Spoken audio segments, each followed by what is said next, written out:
Today I F up by talking shit about a sweet cabbie, and he heard me.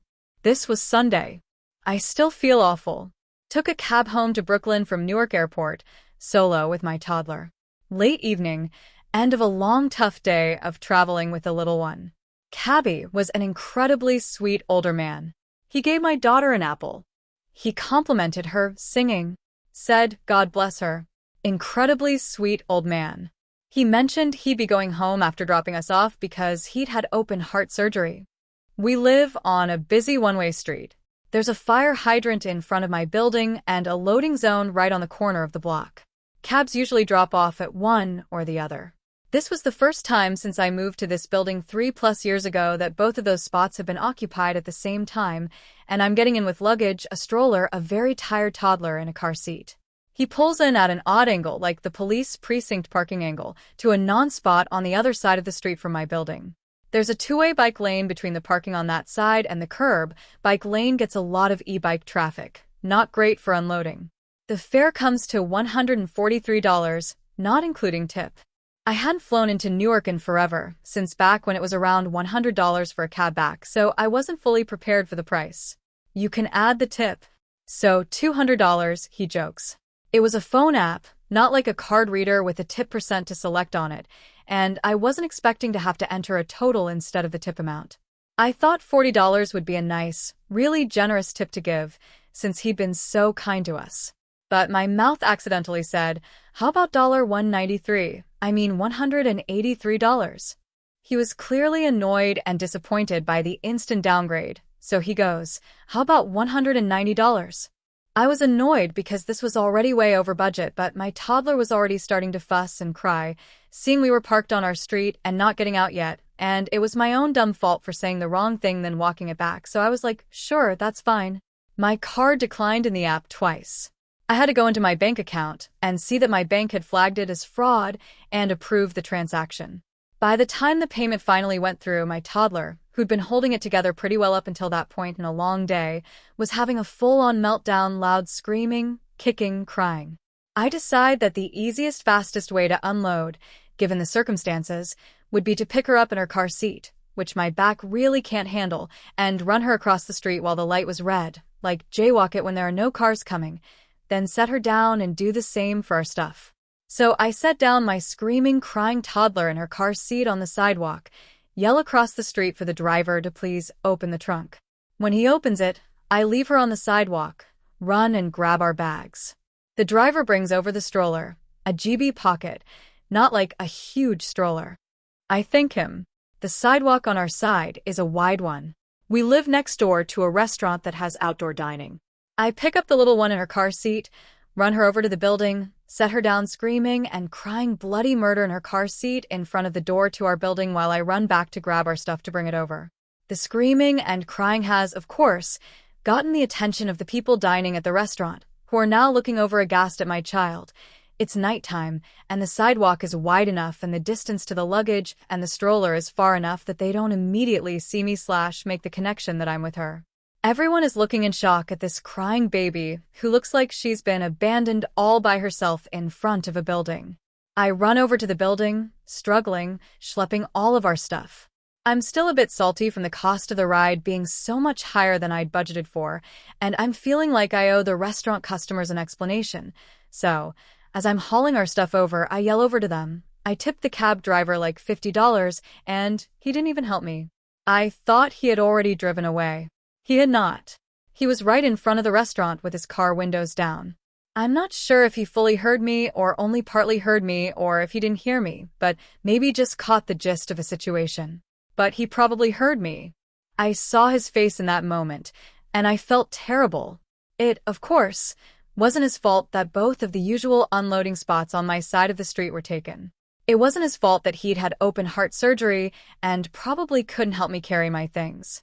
It wasn't his fault that my toddler was having a meltdown or that I'd gotten his hopes up by misspeaking about an overlarge tip that was already a lot, or that my card got declined at first. I feel so terrible. I wish I could find him and apologize or make it up to him. TLDR, a super nice old cab driver heard me loudly complaining that he didn't help me. I feel like shit. Today I F up by putting the wrong grade gas in my car for 2 years. If you're face-palming at the title, don't worry. I am too. I inherited my car from my grandparents. My kue nana doesn't drive at all, knows zero about cars, and my koro grandfather has late-stage dementia, so anything he knew was gone by the time I got the car.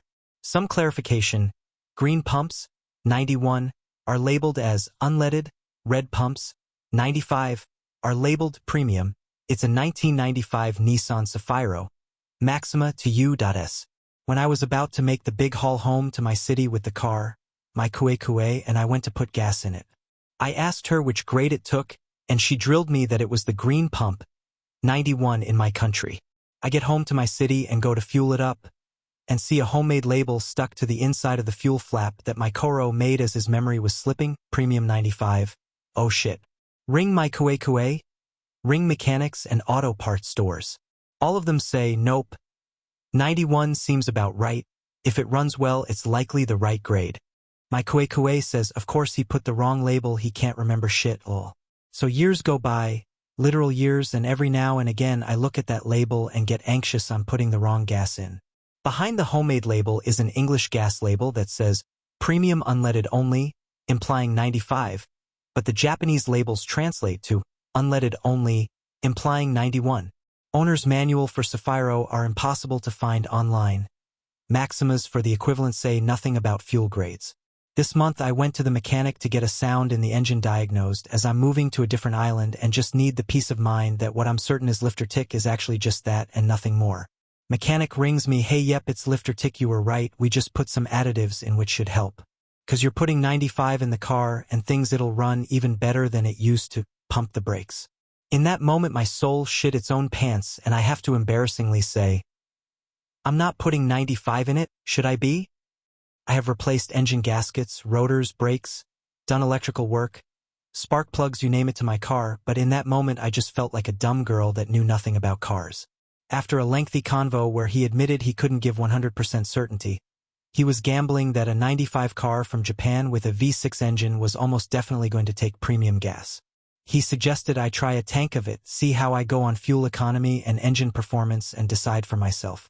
So I finally did. Drove that tank to E and filled it with 95, which is about 40 cents more expensive per liter in my city. And God almighty, it drives so well, is so silent, and wants to fly down the road now. The kicker? Google Translate has improved a lot in the last few years, and after retranslating the Japanese tags, they said, premium unleaded the whole time. Fuck my life. TLDR. Grandfather with dementia started putting the wrong grade fuel in his car, which my nan mistook as being correct and insisting is the right fuel grade. For 2 years I filled the car with a lower octane fuel than needed without realizing. Shout out to the VQ engine for not blowing the fuck up at any point over the last 2 years. I probably have some long-term damage, but right now the car just had 3 years at least added to its lifespan. Today I F up by telling my BF's brother a rumor from high school. I, 26F, was having a couple drinks with my BF, M25, and his brother, M26, let's call him A, when the topic of high school came up. We all went to the same school, and A and I were in the same grade. We were talking about how stupid some things from high school were when he told me a rumor about my brother. A pretty nasty one that I knew was fake. My brother was a bit of a nerd, and he was an easy target. So I brought up one I had heard about A. This is where I fucked up.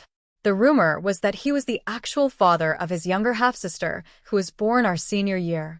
I fucked up even more by mentioning that I had told A's GF, F25, and my BF in passing once about a month ago. I thought he would maybe laugh at how stupid people were because of course A and his sister would look alike, they're siblings. But I guess this caused him to start to question a lot of things like his friends back in high school and how trustworthy his brother and GF were since they didn't say anything to him. I feel horrible. I should have just kept my mouth closed, but hindsight is 20/20ths. It has been a couple days since this happened. He had sent a very long message to my BF. That's the only reason I even know that he is feeling this way. When I told him, he kind of laughed about it, but he was probably just covering his feelings because we were in public. The morning after, I sent him a long message apologizing and taking responsibility for what I said. I asked him not to blame his GF and brother, that I was the one who said the stupid shit.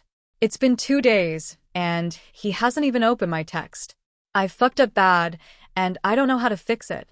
What seemed like a stupid high school rumor in my mind has potentially ruined or strained multiple relationships, and there's no one to blame but myself. TLDR, I told my BF's brother a rumor that was said about him in high school about him being the father of his stepsister, and it has potentially ruined multiple relationships. Today, I F up by having autocorrect enabled on my phone. I normally keep autocorrect off on my phone because I don't really use it and find it more irritating than just trying to keep on top of my own spelling.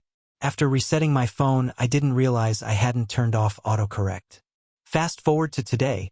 I'm sharing a post about how my Facebook page is a safe place for trans people, and in the caption I write, "Any hate towards trans folks will not be tolerated," at least that's what I thought I wrote. In the post, trans had autocorrected to Transformers, and like the idiot I am, I didn't notice until I was messaged about being insensitive and joking about the LGBT community. This was obviously not my intention, and I'm so embarrassed. I've since tired to explain my mistake and edited the post, but this feels like one of those moments I'm going to think about for the rest of my life as I'm trying to sleep at night. TLDR. Trans autocorrected to Transformers on a post I made, and I didn't realize until people thought I was being openly transphobic. Today I F up by having a spa day. This was actually Saturday, but the consequences are ongoing. Anyway, we've been at max stress for a while, so I was like, you know what we need?